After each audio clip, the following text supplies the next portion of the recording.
Howdy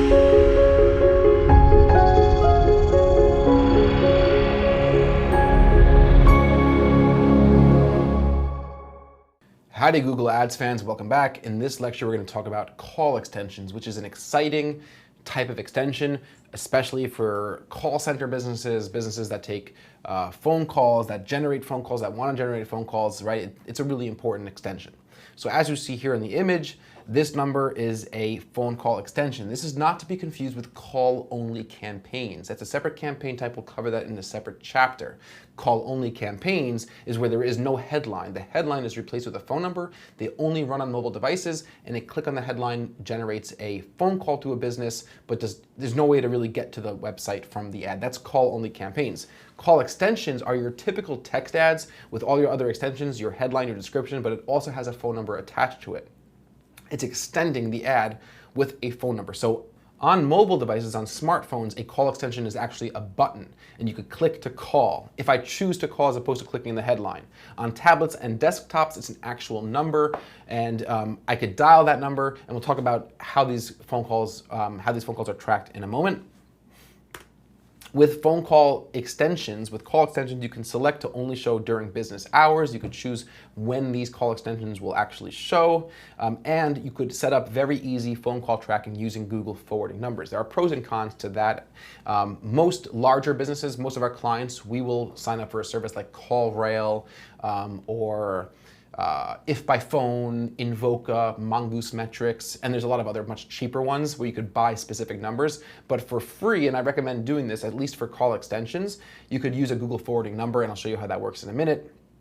The downside of using Google's forwarding numbers is that you don't keep that number forever. It's a pool. So if somebody comes to the website and writes down that ad and saves it, writes down your phone number and saves it in their phone book or on a notepad, and they call it 90 days later, Google claims that you'll have that number for 90 days, a Google forwarding number, but we found that there's been some problems even before 90 days. So it's a little bit risky, but in most cases, people aren't writing down and saving these numbers anyway, and it's worthwhile getting that tracking information, because if you use a Google forwarding number, you'll know how long the call lasted for, how much you're paying for a phone call, the click-through rate, all that stuff. A call is priced the same as a click on mobile. That's a question I get a lot. So if somebody clicks a call extension, or if somebody clicks a Sitelink extension, it's priced the exact same way as if you would have gotten a click on that headline. So if your actual CPC would have been $2.50, you're going to be paying $2.50 for a phone call, and the phone call doesn't have to connect. You don't have to actually pick up. Okay, that's a big part of people's confusion when it comes to phone extensions and how Google charges you. You don't have to have a connected phone call to be charged. The same way if somebody clicks a headline and your site never loads, or somebody doesn't buy anything, let's say, you still get charged for the click. If somebody writes down the number and dials it from their phone, their landline or their cell phone, and that's through a desktop or a tablet ad, even if you're using Google forwarding numbers and Google could register that you got a phone call, you're not going to get charged. Okay, so that's something to realize. There's no action taken online. Specifically, you're not going to get charged for that. Just a pro tip to know if you're using call extensions, that if you're also using location extensions and your location extension has a phone number in it, your call extension phone number will override the location extension number, which is not the most practical thing, doesn't really come into play, and that shouldn't cause any problems, but it's something to know just in case you're asked that question or you see a discrepancy in your own reporting. It's good to know. So let's just jump back into the account, and we could actually set up a call extension, and I'll show you how that works. Here we are back in Google Ads, and I'm going to open up my call extension options. And again, it looks very familiar, and I'm going to click Add New Call Extension, and I'm going to configure some of these options. So we're going to keep it set to the United States, and I'm going to enter in just a sample number, just let's say 212-419-8647. Okay, that's my sample number. So that's the number that I want the phone to ultimately ring, okay? I'm gonna go into advanced options, skip over the conversion action for a second. I could choose my device preference to be mobile or not mobile. I'm gonna leave it for all three. I typically don't choose to have a preference for mobile because I'm fine. If I want phone calls, I don't really care what device a person's calling me from. Start date, end date.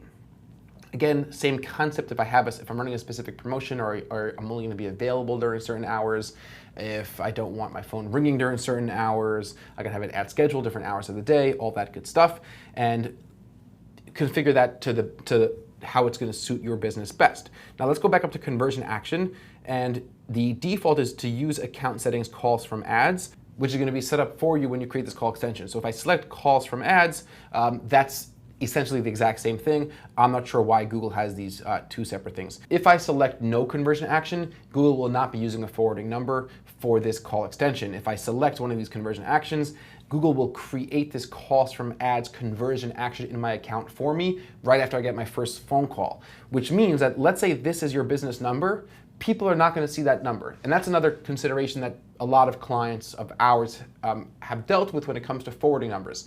For the sake of branding, sometimes clients just don't want people to ever see a number that's not theirs, or a number that's not going to be the number that they see on the website. I always push back and I say, listen, we're investing a lot of money in advertising. We need data. We need to know. You have a business line, but all these big companies, all the real legitimate players have forwarding numbers, have a pool of numbers. They're able to track how many phone calls are being generated from a campaign. So eventually we got our clients on board. We have phone numbers for PPC campaigns. We'll have phone numbers for specific ad extensions. We'll have phone numbers for different sources. We'll have phone numbers from Facebook campaigns, from chatbot campaigns, then you'd use that same software to get phone numbers for print ads, radio, etc. And it's really important, especially if you're generating a lot of phone calls. It's really, really worthwhile. So my basic parameter is if you're generating more than 25% of your leads through phone calls, it's an absolute must to have tracking. If you're generating below 25% of your leads through phone calls, then it's not an absolute must, because not that less than 25% of your leads is not a significant amount of leads or volume. It's that you could use the metrics from form submissions as a proxy for anticipating what's leading to phone calls. So if I'm getting a lot of leads and conversions through these keywords, through these campaigns, then I could typically assume that I'm going to get a similar performance if people are calling. But if I'm spending a lot of money and really generating a high degree of phone calls, if people are coming to the site and calling me from the ads a lot, then I really want to know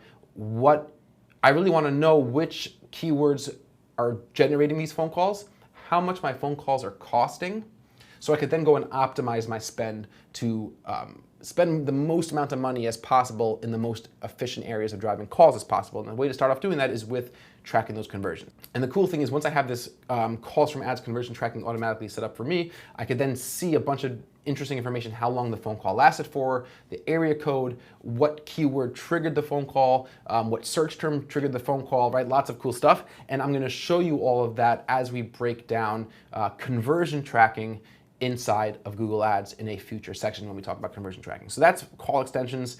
It's not for every business. If you want phone calls and you rely on phone calls and you could close your deals through phone calls and phone calls are good, by all means add call extensions. If you're really, really reliant on phone calls and phone calls work really well for you, then you're gonna wanna use call-only campaigns, which also work extraordinarily well for local service companies.